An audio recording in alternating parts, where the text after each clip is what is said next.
The Final Shape expansion is bringing some of the biggest changes we have ever seen to the Destiny franchise. So in this video, I'm going to be summarizing the largest and most impactful changes that are coming to the game. From quality of life changes to the new subclasses to completely changing the way that power and leveling works in this game, these updates are going to completely change the way that we all approach Destiny. Like, not even joking, guys, some of these updates are so big that they feel like sequel level changes that could have gone into something like a Destiny 3. So without further ado, let's get started with the first change, and that is that there's a new enemy race called the Dread. The Scorn and the Taken are somewhat like adaptations of other races that we've had in the game, so the Dread is like the first new 100% original race that we've ever seen in the Destiny franchise. So this is an absolutely monumental change, and players were extremely excited when Bungie first unveiled this. The Dread faction contains the Tormentors that we've first seen in Lightfall, but they also contain 6 other units, and each type has their own type of abilities and different functions that they do and different movements. And we also have the first flying unit, which is really cool to see. By far the coolest thing about the Dread, though, is that the language that they speak, like in the game while they're attacking you, is actually translatable and you can decode it into something in English. I don't really know what it's going to be yet, but it reminds me quite a lot of Klingon in Star Trek, which is extremely cool to see in the Destiny universe. Here you can see all of the enemies that are a part of the Dread. Going from left to right, we have the Husk, the Tormentors, the Omen, Harbinger, the Attendant, the Grim, and finally the Weavers. The next big update that I don't think anyone saw coming was we are now going to have exotic class items that can combine the exotic perks from 2 other exotics that previously existed in the game. These exotic class items are going to be extremely powerful, but they do have one drawback. They can only use part of the perks from the original exotics. So for example, if you're going to take the Syntheseps perk, you don't get the entire benefit that is provided from Syntheseps, you only get part of it. It's gonna be kind of crazy because each exotic class item will roll with random perks in each column, and some of those perks can even come from the other classes. So hunters can now get Titan exotics and vice versa, and it's just gonna be absolutely crazy. There's gonna be a new activity that everyone is gonna farm for these exotic class items, and they will come out in the second week of the Final Shape expansion.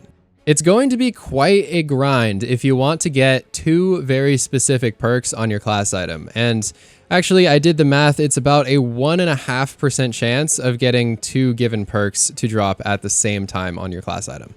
I believe they did say there's an activity where you will get guaranteed drops of the exotic class items though, so you can farm that a lot and at least you'll get rewarded with something every time you do it, but yeah, it's still going to be quite a grind if you want to get 2 very specific perks.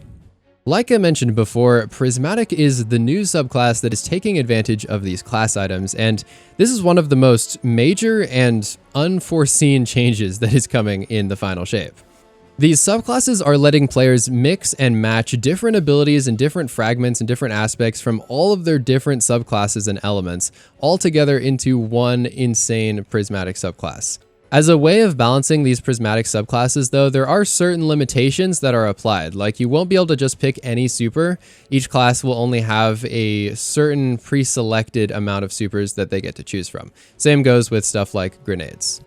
The Prismatic subclass also comes with this insane new thing called Transcendence, where basically you have to charge it up and then you activate it and gain access to this brand new grenade, and each of these grenades is unique to each of the classes. The grenades are capable of dealing both light and darkness damage simultaneously, and they will like go through these different phases of like being a trip mine and then being like stasis, and then yeah, they just basically evolve over time and have all of these unique effects that look extremely cool. Next up, we have changes to the leveling system, and there are some absolutely massive ones here, starting with account-wide power. This basically means that instead of having to level each of your 3 characters individually, you can instead just level one of them, and then when you switch over to the other one, you will automatically start getting drops that are at the level of your highest character.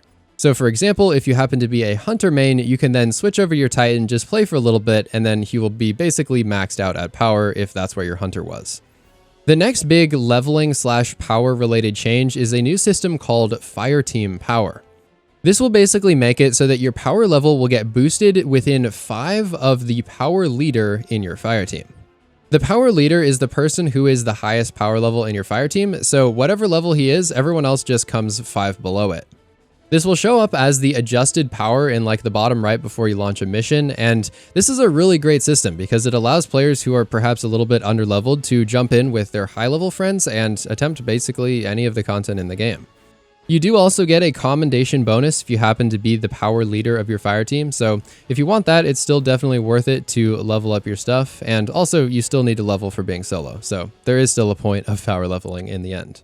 The other thing is that they've now broken the activities in the game into power-enabled and power-disabled activities. In the power-enabled ones, this is where your power actually matters, but in the power-disabled ones, they basically just said, like, we want everyone to be on an even playing field no matter what, so regardless of your power level, everyone will deal exactly the same amount of damage and have the same amount of health and so on. The power bands and the way that you like level up from the very bottom has also been significantly updated for Final Shape. The goal of this is to basically enhance the player experience because Bungie didn't want to make it so that you had to level like 10 million power levels before you could get like actually into the game. So instead they're reducing like the amount that you have to journey in order to start getting to those maximum power levels. In practice, this means that the soft cap will be 40 power levels from the power floor, and in the past it was 150, which was significantly more of a grind. With the Final Shape, the new power floor is 1900, the soft cap is 1940, the powerful cap is 1990, and the hard cap / pinnacle cap is 2000.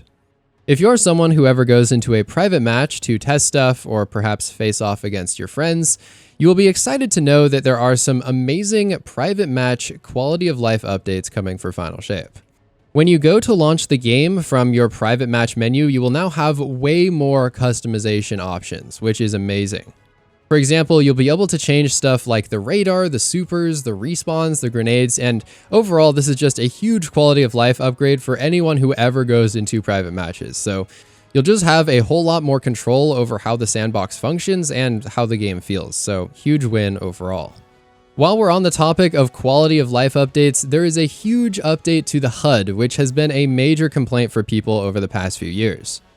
The new HUD interface will feature 2 new locations where the buffs and other information will appear, and this is really essential because in the past there was a limited number of buffs that would show, and then you could accidentally cover up the important ones and not really know what is going on with your build, and sometimes not even know what is going on with the raid encounters. So from now on, the activity modifiers, like the essential raid mechanics, like for example, the Golgoroth one where it does a big explosion, these will now be displayed at the top center of your screen, just below the health bar. So these will be really obvious. It'll be really hard to miss these. And I think this is an extremely appropriate placement for these, given how important they are.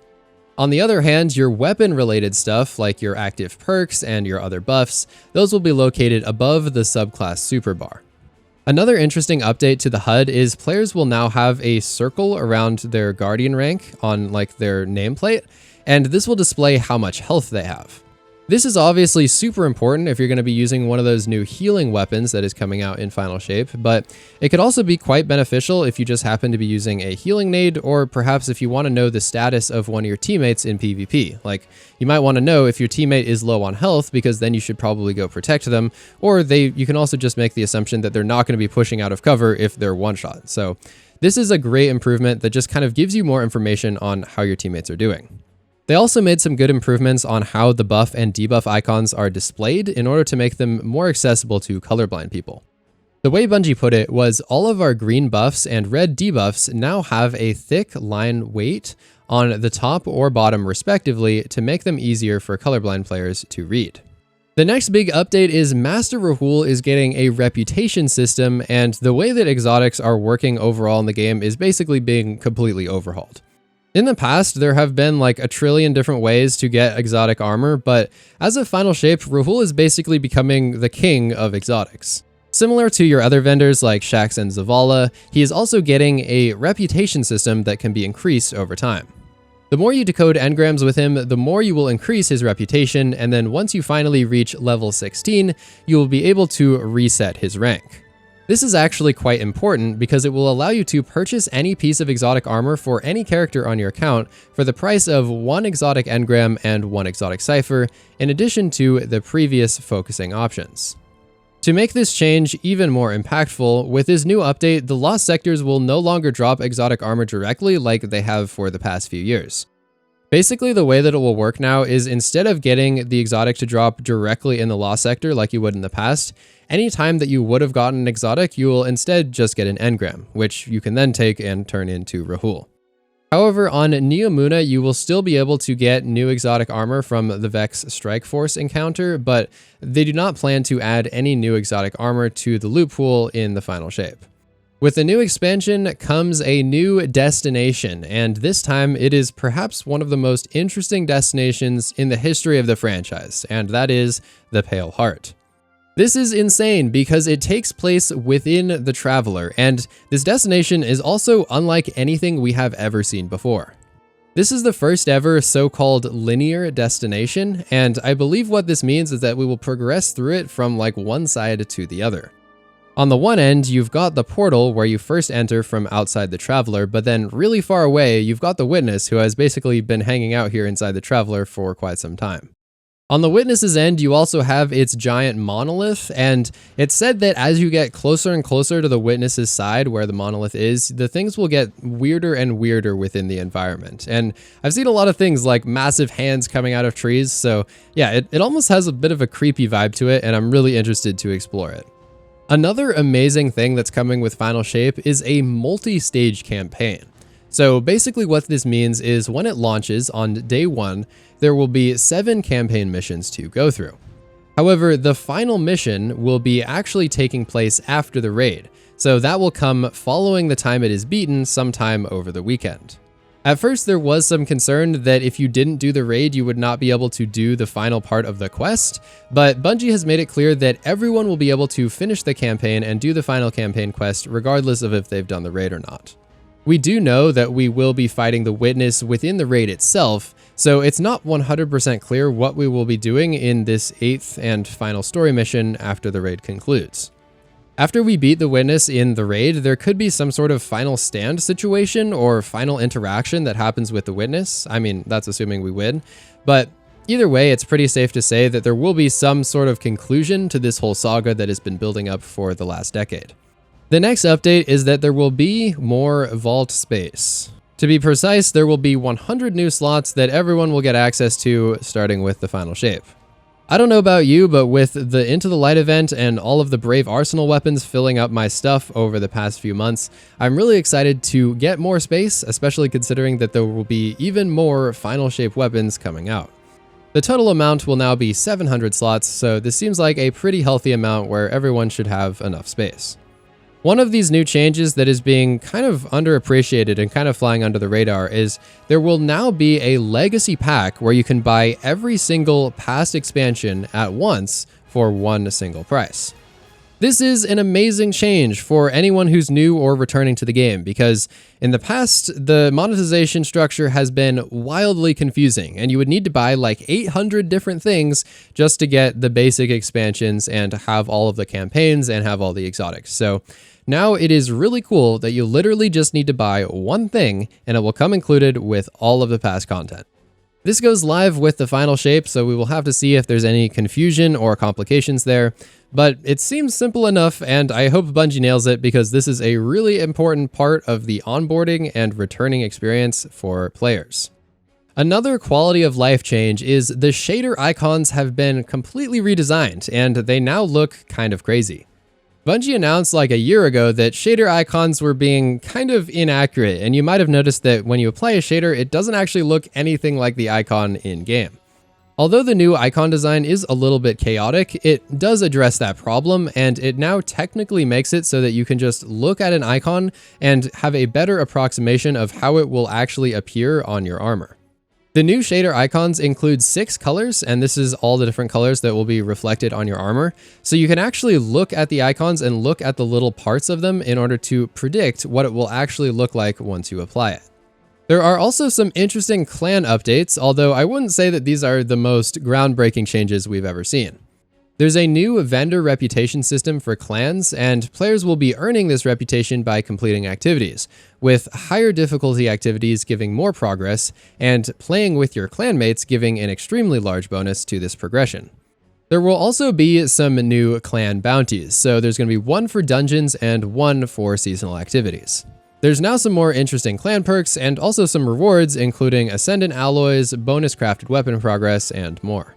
Gambit is an interesting topic because it has basically been neglected ever since Season of the Gambit a long time ago. So basically, Bungie decided that Gambit was not worth investing into because players did not like it. It was not super popular compared to the other activities in the game. So they told us that they can't really invest a ton of resources into making Gambit an insane activity. However, they do have enough resources to give us back what we previously had. So in the final shape, there will be one returning map to Gambit. Additionally, they will be adding in some new enemy race types. So for example, the Shadow Legion variant of the Cabal will be added, and also the Lucent Hive. The next update is something related to crafting and enhancing perks on your weapons.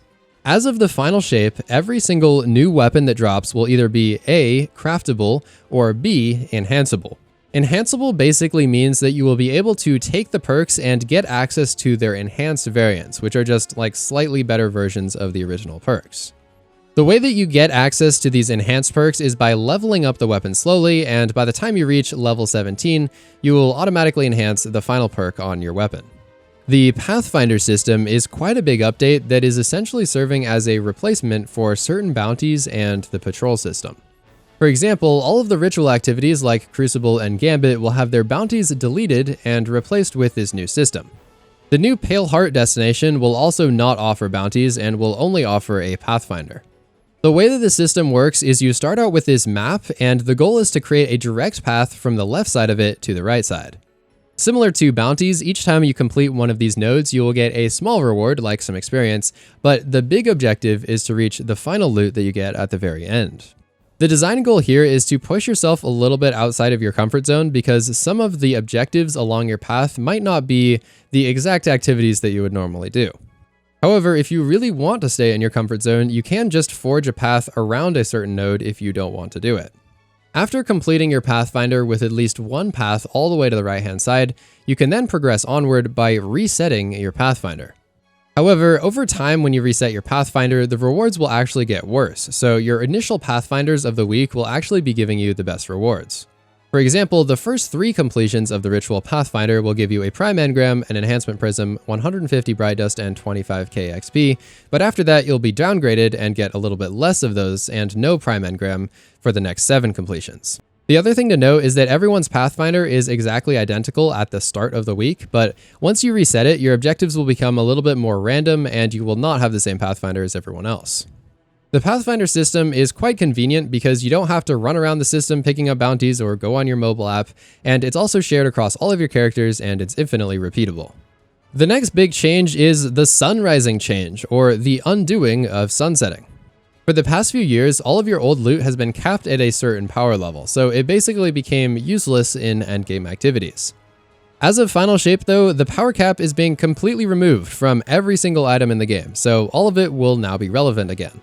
The thing is though, most of these items have been power crept into oblivion, so you probably won't find too many of your old stuff that is useful in the new sandbox. The other thing Bungie wants us to note is that they will be reintroducing almost all of the sunset weapons eventually into the game with new perks and origin traits and all of the updated stuff that comes with the modern game. So these reintroduced versions of the weapons will certainly be better than the old sunset versions. Another nice quality of life update is that there is now a reduced fragment cost at Ikora in the final shape. In the past, it was actually kind of expensive to get these fragments. I think it was 25,000 glimmer, and it would just take new players, and I guess returning players as well, quite a bit to unlock all of these fragments and actually have a powerful subclass. This fits along the same trend where Bungie is reducing barriers to entry in order to make the game more approachable, which ultimately I think is a great change and will hopefully help increase the population numbers and just the overall interest in the game. The final shape is also introducing some absolutely colossal sandbox changes, but I don't want to make this video 10 hours long, so I'm not going to cover every single sandbox change, but here are some quite notable ones. Of course, we will be impacted by Prismatic and all of those new exotic class items, and in fact, I would be shocked if Prismatic is not instantly the most popular subclass for at least like a few months after the final shape. One of the most notable sandbox changes is a Well of Radiance nerf. Although it will probably still be pretty good, it is going to heal you less. It is also going to grant you a radiant buff when you are not in the well, so that is actually pretty nice, and it does allow players to have a little bit more mobility. Divinity was nerfed yet again, and this time they increased the number of shots required to generate the cage by 70%. So it will still be good, it will just be quite a bit less ammo efficient. Pulse rifles are finally getting a 20% buff in PvE, which is quite substantial, and they've been pretty awful for like as long as I can remember. So that's a pretty huge change if you're someone who likes using pulse rifles. Sidearms are getting a 20% buff versus miners in PvE, so they're going to be quite deadly for dealing huge amounts of damage and clearing out adds. But I think the most notable thing here is probably that Indebted Kindness, you know, that rocket sidearm, that one is going to be extremely busted. So if you haven't gotten it, make sure you get it. It's going to destroy in Final Shape. The entire stasis element is getting a huge overwork with the subclasses, and there's going to be a new system called the Frost Armor system. Renewal Grasp is getting reworked thanks to this new Frost Armor system, and it will allow you to get quite a bit of damage resistance in PvE. You'll be able to get 72.5% damage resist very easily, so that's going to be crazy. Sunbracers also got nerfed in their grenade duration and the number of grenades. Like I said, not covering every single sandbox change here, so let's move on to the next thing, which is Legendary Shards deprecation. As you hopefully know by now, Legendary Shards are being completely removed from the game, and this is basically being done because some players have about 20 million Legendary Shards, and other players have 12. There have been various glitches over the years where you could just like AFK and do some macro and get extremely rich, so Bungie is kind of doing this to make it a little bit more fair to the players who didn't abuse those glitches and are therefore starving for Legendary Shards. Glimmer will basically become even more important due to this change, so anything that cost shards in the past will basically just cost more Glimmer.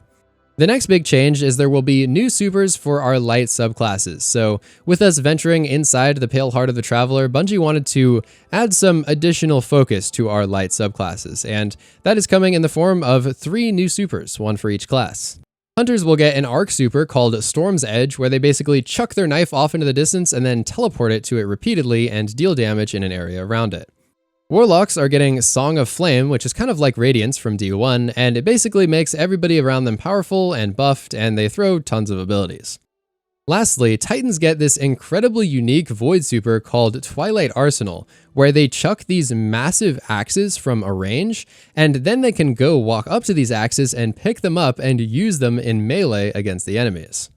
Next up is there will of course be a new raid coming with the Final Shape, and this is probably going to be one of the most epic raids we've ever had. Of course, we will be facing off against the Witness at the very end, and there is no chance that Bungie makes this a boring and easy fight.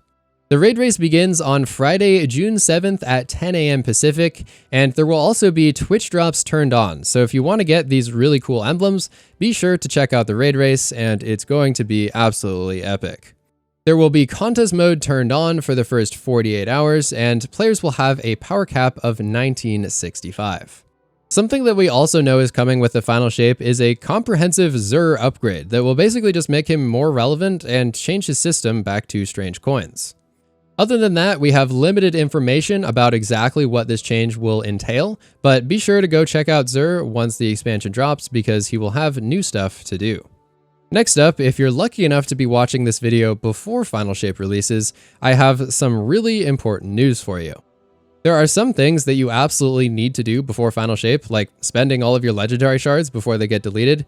So in order to find out more about that, check out this video covering 20 things that you will regret not doing before Final Shape. Thank you so much for watching. I'll catch you in the next one. Goodbye.